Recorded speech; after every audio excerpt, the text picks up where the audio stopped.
नरसिम्हानंद तिवारी जी, आपको याद होना चाहिए, आप तारीख पढ़ो। ऐसे ऐसे गुमनाम या ऐसे लिटरेचर पढ़कर लोगों को बेवकूफ मत करो। तुम अपने नापाक अज़ाइम में कामयाब नहीं हो सकते। इंशाअल्लाह मुझे चढ़ते हुए सूरज की तरह यकीन है कि तुम लाख कोशिश करो इस्लाम को बदनाम करने की, इस्लाम बदनाम नहीं होगा। इस्लाम का ताल्लुक कुरान से है, कुरान की हिफाजत अल्लाह करता है, और अल्लाह जिसकी जिस शरीयत की हिफाजत करे कोई माए कलाल उसको छू नहीं सकता है। तो उससे बड़े ताकतवर आए थे इस कुरान को मिटाने, इस्लाम को बदनाम करने, लेकिन आए चले गए। You are greatest, you are superior, आप बेहतर हो, आप अच्छे हो दुनिया के अंदर। तो फिर क्या वजह है कि हमें 18 घंटे तक नाम की वजह से हमें पीटा जाता है? इस पर गौर करना होगा। कैसे हम इस मुल्क में, कैसे हम इस देश में, कैसे हम इन फ़रक़ा परस्त ताकतों के बीच अपनी आन बान शान के साथ हम जिंदा रह सकते? वो कौन सा रास्ता है कि हम इनका डट कर मुंह तोड़ हम इन्हें जवाब दे सकते? वो कौन सा रास्ता है?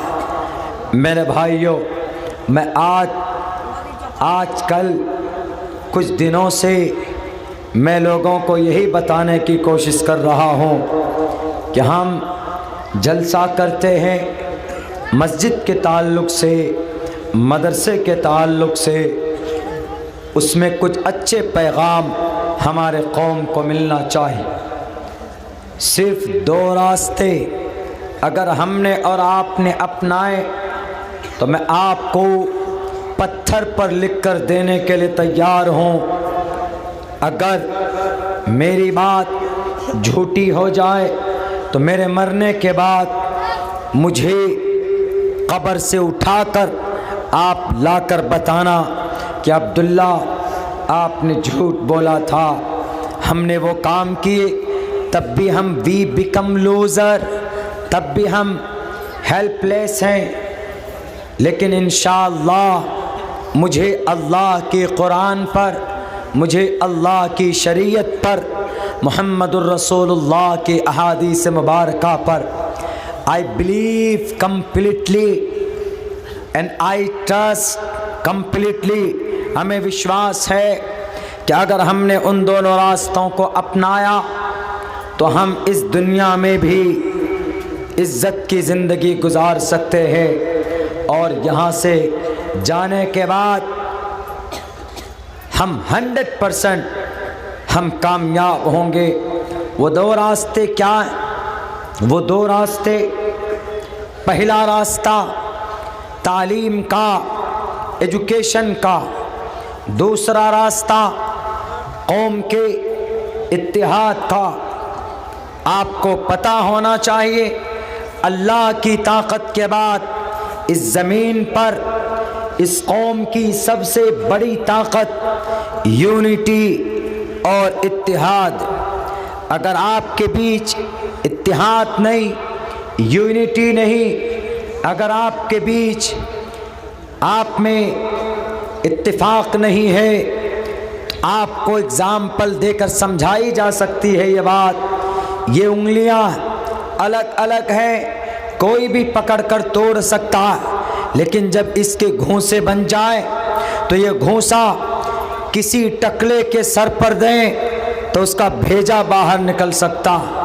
ये इन उंगलियों की ताकत होती। और एजुकेशन से आप उन ताकतों का मुकाबला कर सकते जो आप अपने दल से नहीं कर सकते। जुडिशरी में आप जाएंगे, अदालत में आप पहुंचेंगे, आपका तर्जमान नहीं, आपके लॉयर्स नहीं, आपके जस्टिस नहीं, आपके जुडिशरी के अंदर आपके जजेस नहीं, और आपके कायद रहबर इन जगहों के ऊपर नहीं। तो फिर पता चला सारे प्रूफ एविडेंस आपके हक में, in spite of that the judgment has been decided and judgment against you, आपके खिलाफ फैसले दिए जाते। मोहम्मद तबरेज़ को, अंसारी को मारा जाता है, वीडियोग्राफी की गई, सबने देखा, पूरी दुनिया के लोगों ने देखा कि उसकी मौत मॉब लिंचिंग के वजह से हुई। उसकी मौत गलत तरीके पर जुल्म ज़्यादती करने से हुई, मगर उसके बावजूद जब उसका टेस्ट होता, जब उसका पोस्टमार्टम रिपोर्ट आता है, तो उसमें बीमारी क्या दिखाई जाती मौत की वजह, कि वो मरा, हार्ट अटैक से मरा। केस वहीं पर कमज़ोर करने की कोशिश की जाती। कौन है उस फील्ड में, डॉक्टरेट के फील्ड में? हमारे लोग नहीं, हम मजबूर महज बन जाते।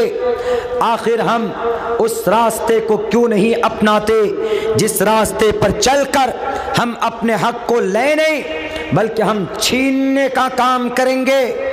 इन दोनों रास्तों को अपनाओगे कौम के लोगों, मैं आपको लिखकर दावे के साथ कह सकता हूं, आप कहीं पर भी मार नहीं खा सकते, आप कहीं पर भी बेवकूफ़ नहीं बन सकते।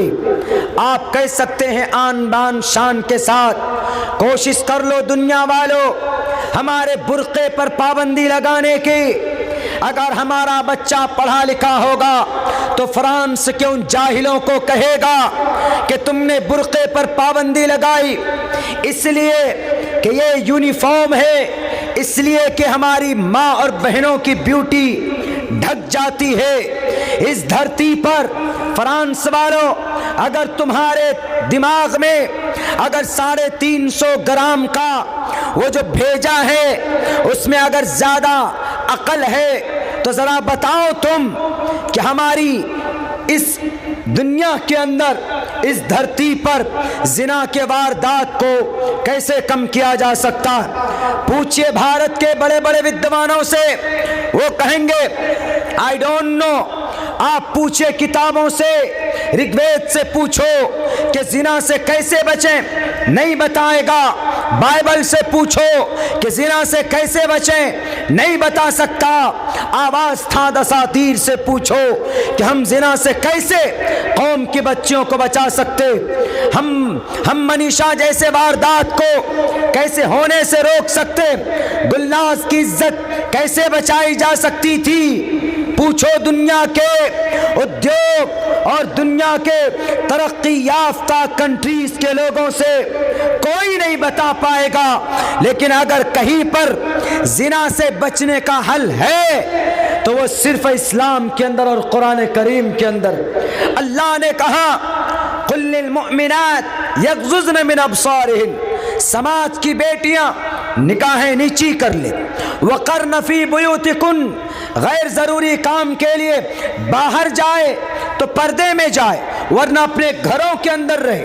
और समाज के जवानों से मुखातब कर कर कुरान कहता है कुल्लिल मुअमिनीन यग़ुज़्ज़ू मिन अब्सारिहिम, सड़कों पर चलो तो ये ख्याल रखो कि हमारी माँ है, ये हमारी बहन है, ये समाज की बहन।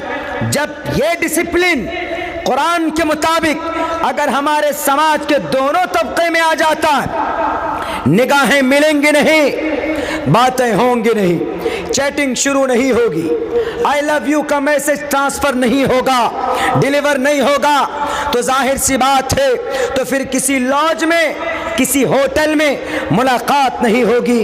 जब मुलाकात नहीं होगी तो जिना के वारदात नहीं होंगे। कैसे बचे? पर्दे से बचे।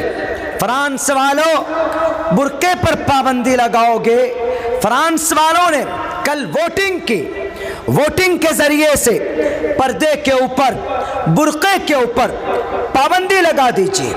अच्छा क्या होगा जी? कुछ नहीं, औरत की खूबसूरती दिखेंगी। औरत की खूबसूरती दिखाकर जिना के बाजार को गर्म करना चाहते हो? अगर जिना को रोकना है दुनिया वालों, जिना को रोकना है। लाल कृष्ण एडवाणी जी से किसी ने पूछा कि जिना करने वाले को कौन सी सजा, and he said death penalty, सजाए मौत मिलनी चाहिए। किसी ने पूछा कि गुरुजी तो इस जिना से बचने के लिए, ये डेथ पेनल्टी से बचने के लिए कौन सा रास्ता अपनाया जाए?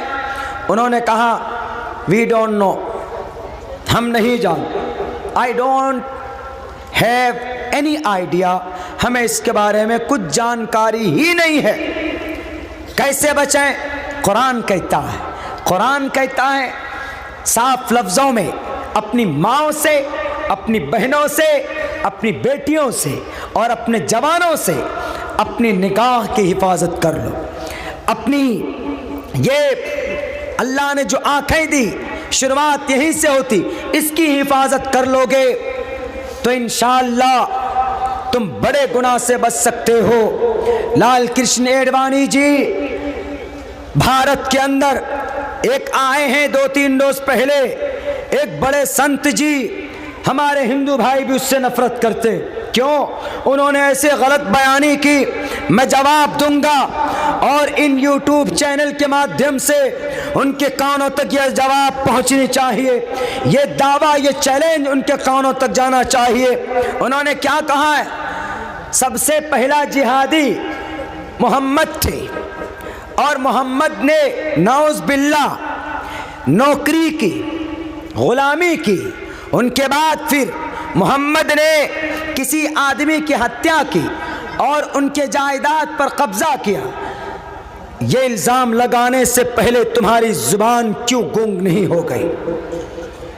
उनका नाम साफ लफ्ज़ों में, खुले लफ्ज़ों में, इसलिए कि उनकी गलत नीति लोगों के सामने लाना, दैट्स वेरी इंपॉर्टेंट। उनका नाम नरसिम्हानंद सरस्वती जी, अखिल भारत संत परिषद के चेयरमैन, सदर हैं। ये बोलते हैं कि सबसे पहला जिहादी दुनिया में मोहम्मद थे।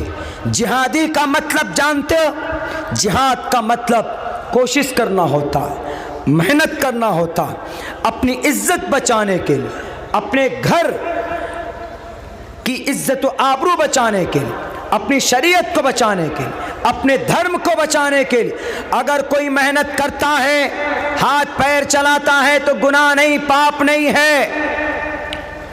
नरसिम्हानंद सरस्वती जी, अगर आपको पर्दे पर ही इतना एतराज है, अगर आपको पर्दे की आयत से इतनी, अगर आपको दुश्मनी है, एलर्जी है, तो ऋग्वेद के उस मंत्र को उठाओ और खुरच खुरच कर फेंको जो 200 साल पहले इस धरती पर वेद व्यास जी लिख कर गए। और उन्होंने कहा, अधे पश्यस्ते मोपरी संतराम पाद कौहर माते कौशल्प को दर्शनहीन स्त्रियां। ए समाज की बेटियों, जब तुम बाहर निकलो अपने घरों से तो अपने पैरों को मिला लिया करो और don't show your beauty and ornaments in front of the man, in front of young generation. किसी भी नौजवान के सामने अपनी पैरों की खूबसूरती को जाहिर मत करो। कुरान की इस आयत पर आपके पेट में दर्द होता है तो आपको इस श्लोक को भी उखाड़ कर फेंक देना चाहिए, जिसमें क्या कहा गया? हम अरबी में पढ़ते हैं, कुल्लिल मुअमिनाति यग़ज़ुज़्न मिन अब्सारिहिन्न व यहफ़ज़्न फ़ुरूजहन। तुम्हारी इज्जत व आबरू की रक्षा होगी, ये पाकीज़गी का तरीका है। तो वही चीज़ सेम वेद में भी ये बात कही गई, अधे पश्यस्ते मोपरी संतराम पाद कौहर माते कौशल्प को। ए माँ बहनों, मार्केट में जाया करो तो पर्दे में जाया करो, अपनी बालों को खोल कर मत जाया करो। होठों में लिपस्टिक लगाकर ऐसे उसको रेड कलर का बनाकर जाते हो, भड़कीले लिबास पहनते हो। Don't allow the Islamic sharia, not allowed, not permission. In the according to the Quran, Quran आपको अलाउ नहीं करता है। आज हम जलील रुस्वा होते हैं। अल्लाह ने कुरान में कहा वअंतुमुल आलून, लेकिन आज हम जलील और रुस्वा होते हैं। उसकी बड़ी वजूहात में से एक वजह यह भी है कि हमारी समाज की माँ और बहनें, हमारे समाज के नौजवानों के अंदर से दीन की अहमियत निकल गई। दीन की कोई मोहब्बत नहीं, शरीयत की कोई मोहब्बत नहीं। मेरे भाइयों, हम गालियां देते हैं अपने प्रधानमंत्री जी को, हम गालियां देते हैं उत्तर प्रदेश के लाल मुजक्कर साहब को, लेकिन हम नहीं देखते कि हमारे अंदर कितनी कमी, कितनी कोताही। आपके शरीयत पर क्या कहा नरसिम्हानंद तिवारी जी ने कि सबसे बड़े जिहादी, हम में से बहुत सारे मुस्लिम नौजवान ऐसे हैं कि जिहाद का अर्थ नहीं जानते। आपके सामने में अगर हिंदू भाई कहें कि तुम मुसलमान जिहादी हो तो जिहाद का क्या मतलब समझाएंगे आप कहेंगे कि नहीं, जिहाद का मतलब हम नहीं जानते, हमारे उलमा जानते। Why don't you know about jihad? Who denied you? Who stopped you? किसने मना किया? आपको जानना चाहिए कि जिहाद का मतलब क्या होता है। क्या मोहम्मद सबसे बड़े जिहादी? जिहाद का मतलब होता है अपनी रक्षा के लिए, अपनी इज्जत की हिफाजत के लिए, अपनी शरीयत की हिफाजत के लिए, अपने धर्म की हिफाजत के लिए, अपने कर्म की हिफाजत के लिए अगयार से, दुश्मन से मुकाबला करना, मैदान में आकर उनकी तलवार से उनके सर को तन से जुदा कर देना, इसको जिहाद बोलते हैं। जिहाद का यह मतलब नहीं होता कि नारे तकबीर अल्लाहु अकबर हिंदू भाइयों को कत्ल करो। उसका यही कहना था। नरसिम्हानंद सरस्वती जी, अगर जर्रा बराबर भी आपके अंदर समझदारी है तो आप आए मैदान में, दोबारा वीडियो क्लिपिंग कीजिए, सामने में बैठिए। मैं एक तरफ कुरान और वेद लेकर बैठता हूं, आप एक तरफ अपने रामायण महाभारत गीता लेकर बैठिए। इंशाअल्लाह मुझे विश्वास है, मुझे एतमाद है, मैं जो कुरान से पढ़ूंगा वही चीज आपके वेदों के अंदर मुकम्मल तौर पर मैच करेगी। एक वर्ड, एक लफ्ज आगे पीछे नहीं होगा मीनिंग के एतबार से। लेकिन ये गलत अफवाह लोगों के बीच में फैलाना बंद करो कि सबसे बड़े जिहादी थे मोहम्मद। बताओ मोहम्मद ने किस पर जिहाद किया था? मोहम्मद रसूलुल्लाह के ऊपर 13 साल तक मजालिम के पहाड़ तोड़े गए, सहाबा किराम को दर्दनाक अजियत दी गई, तकलीफें दी गई, तब भी मोहम्मद रसूलुल्लाह ने किसी भी इंसान का एक कतरा खून तक अपने हाथों से नहीं बहाया।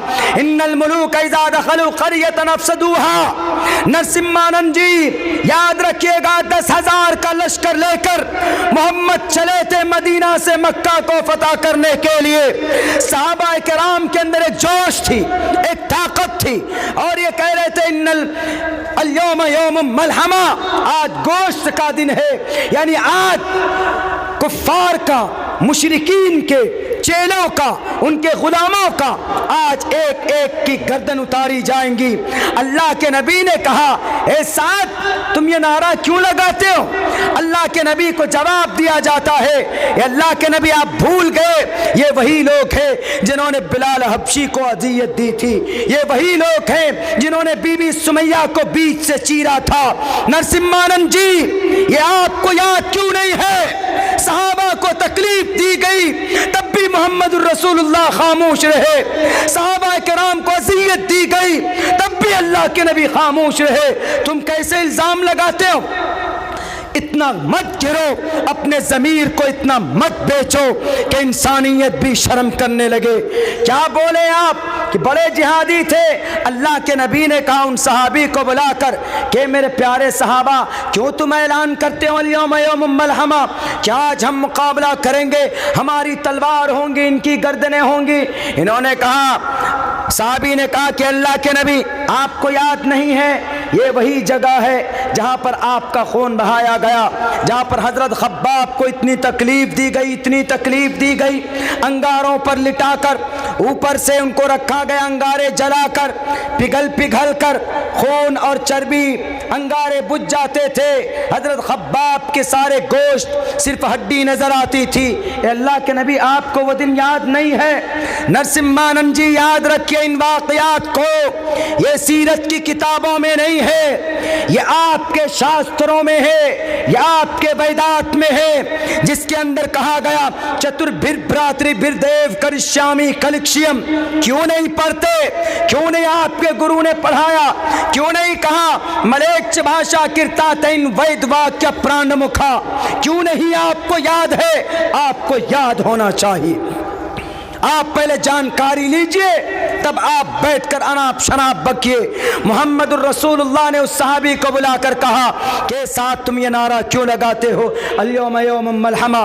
मैं मोहम्मद हूँ, मैं मोहम्मदुर रसूलुल्लाह हूँ। मैं सिर्फ एक बादशाह की शान मेरे अंदर लोगों ने देखी कि मोहम्मद एक बड़ा बादशाह बन गया। मैं बादशाह नहीं हूँ, मैं मोहम्मदुर रसूलुल्लाह हूँ। मैं अल्लाह का पैगंबर, अल्लाह का रसूल हूँ और मैं रहमतुल लिल आलमीन हूँ। मैं इस कायनात पर किसी भी इंसान का खून नहीं बहा सकता।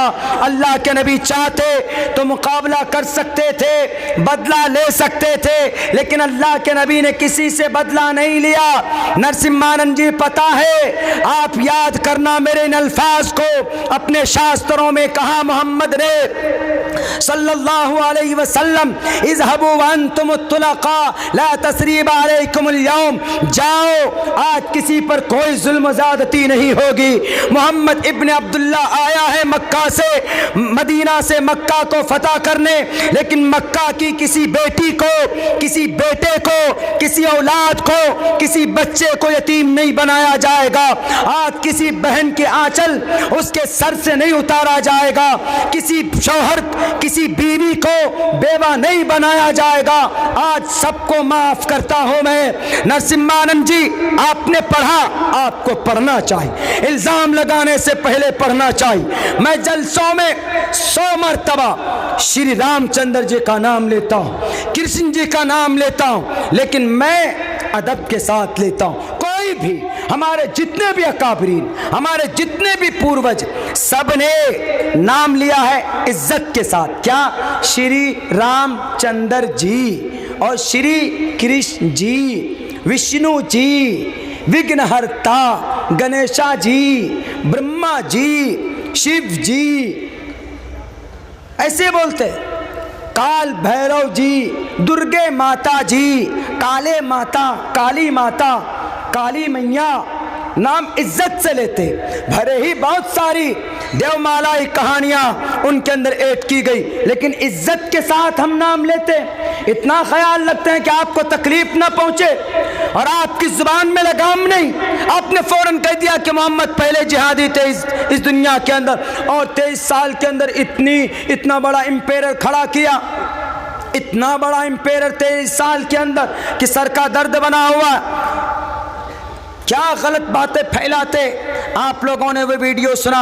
मेरे भाइयों, ये गलत फहमी पैदा की जाती इसलिए ताकि हमारे नौजवानों को प्रॉफिट मोहम्मद सल्लल्लाहु अलैहि वसल्लम से उन्हें काटने की कोशिश की जाए। लेकिन हमें इस बात पर गर्व है कि जब तक हम जैसे तालिब इल्म हैं, जमील अख्तर शफीक जैसे हमारे नौजवान आलिम दीन हैं और हमारे अकाबरीन जैसे हमारे सलफ हैं जो हमारी रहबरी करते हैं, तुम्हारी ये दुकान ज़्यादा दिन तक हम चलने नहीं देंगे। इसलिए धर्म के नाम पर लोगों को बेवकूफ़ बनाते हो तो हम कहेंगे कि लोगों, धर्मस्तस्य हयाते कुरूलमा शरीरेने शमम नाशम सर्वमन्यद्धि गच्छति।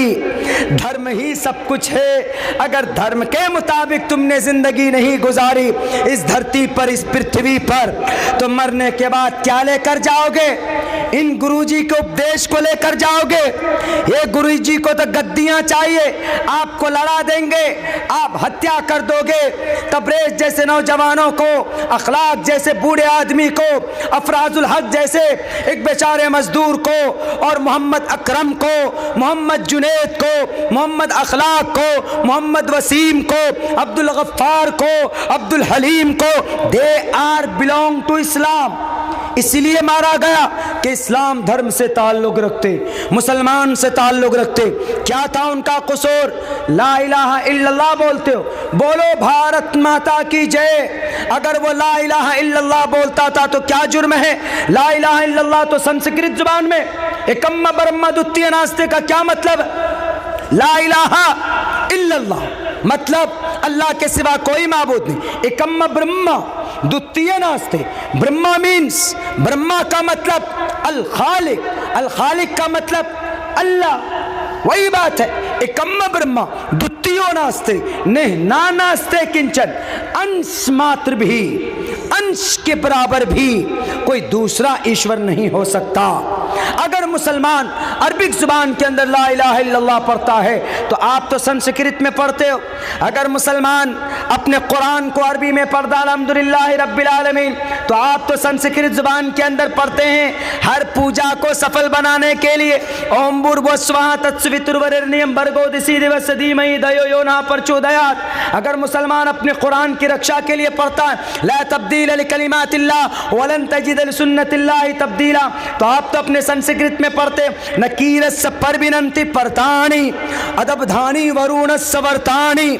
अगर मुसलमान पढ़ता है मोहम्मद के बारे में मोहम्मदुर रसूलुल्लाह वल्लज़ीना माहु अशिद्दाउ अलल कुफ्फारि रुहमाउ बैनहुम तराहुम रुक्कान सुज्जदा, तो आप संस्कृत के अंदर भी तो पढ़ते हैं गुरुजी अस्मल्लाहुम इल्ले मित्रा वरुणा दिव्यानि दत्ता इल्लल्ले वरुणो मित्रस्तेजस कामया होतार बिंदरो महासुरिंदरो अल्लो जयस्ते श्रेष्ठम पन्नम ब्रह्मांडम अल्लो रसूल मोहम्मद रकाबरस्सो अल्लो अल्लामा। आपने कहा कि मोहम्मद पहले जिहादी थे, पता तो लगा लो कि मोहम्मद कौन थे। अनपढ़ गवार आदमी अपने गुरु के कहने पर अकल के पर्दे, अकल में ताले लग गए आपके।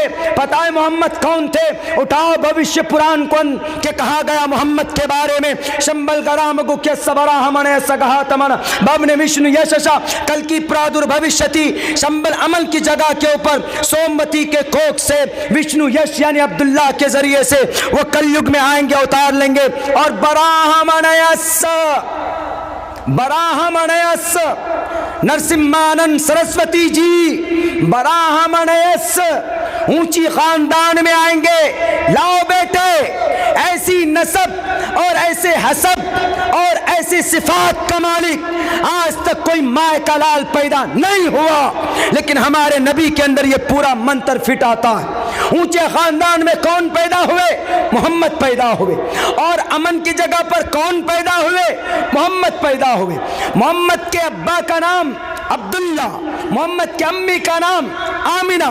संस्कृत में अब्दुल्ला को विष्णु यश कहा गया, उनकी माँ आमिना को सोमवती कहा गया और मक्का की जगह को शंबल गराम कहा गया। उनकी सवारी कैसी होगी? उस तरह यस परवाही जो वधुमंत दिविर्दश्वर समारत अशुदिवि झेड़ति देविष्माना उपस पुरुष अस्मवा सुगमारूहा देवदत्तम जगतपति।